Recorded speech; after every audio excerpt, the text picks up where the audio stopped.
محمد صلی اللہ علیہ وسلم نے اشارہ فرمایا، رسول اللہ کہنا میں بڑی تہذیب سے بعض طریقے جائز بعض طریقے ناجائز۔ بے شک آپ صلی اللہ علیہ وسلم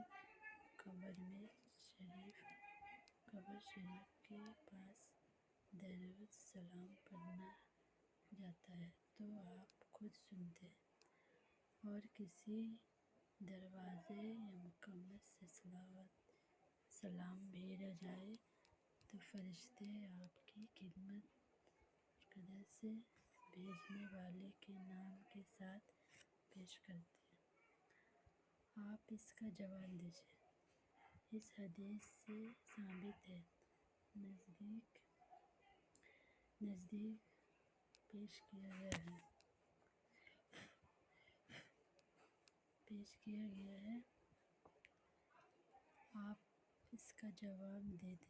یہ حدیث میں ثابت نزدیک ہو رہا ہے، عدت کے ساتھ صلوات نماز پڑھتے ہیں۔ وقت یا رسول اللہ کہا جائے تو یہ جائز ہے یا ناجائز ہے، مگر عدت ہونا چاہیے۔ درود پڑھتے ہوئے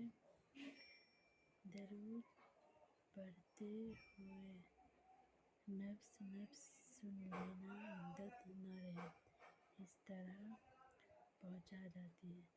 اللہ تعالیٰ کی طرف نفس سننے عدت نہ رکھے، اس طرح سلام بھیجا جاتا ہے۔ اس میں کوئی کہہ کر سلام بھیجا جاتا ہے، اس میں کوئی شک شبہ نہیں۔ قرآن شریف پڑھتے وقت عبادت کے طور پر پڑھا جاتا ہے، اس میں بھی کوئی حرج نہیں۔ اس کو حاضر ناظر کی دلیری بنا لینا جہالت ہے۔ حاضر ناظر کی عدت کے بغیر فقط جوش محبت میں رسول صلی اللہ علیہ وسلم نے کہا جائے یہ بھی ناجائز ہے۔ کبھی غیر محبت غم کی حالت میں ظاہر ناظر تصویر کے بغیر غیبی کے لیے لفظ بولتے ہیں، یہ بھی جائز ہے۔ کبھی صرف تحریر کے طریقے کے ساتھ صفحہ عطیہ کیا جاتا ہے، اس میں بھی کوئی حرج نہیں۔